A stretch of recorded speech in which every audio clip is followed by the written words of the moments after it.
Hello guys, dito kami sa Interlaken, Switzerland.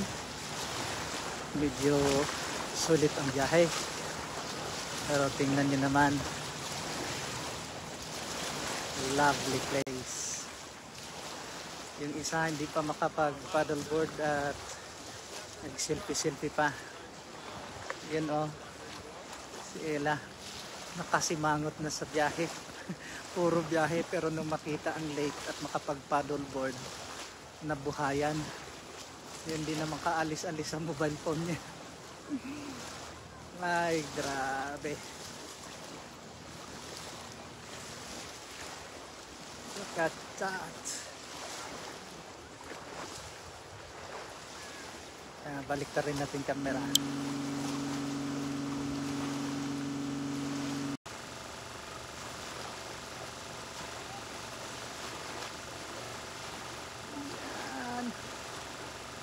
Suabe.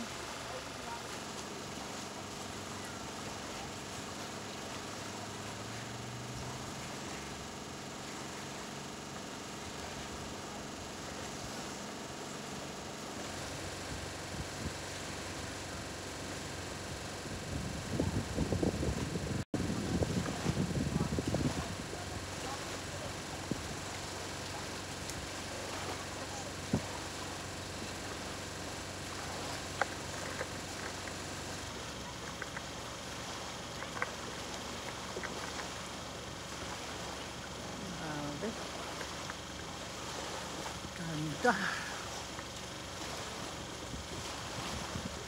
Sino yung nanonood?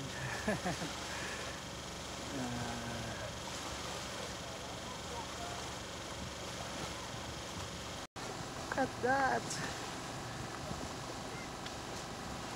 Dalawang sakay sa train ng kotse, pero sulit.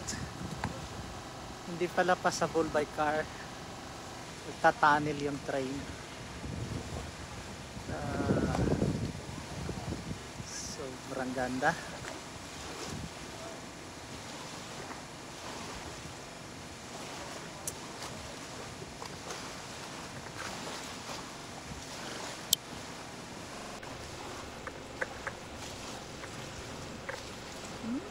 Ay siya.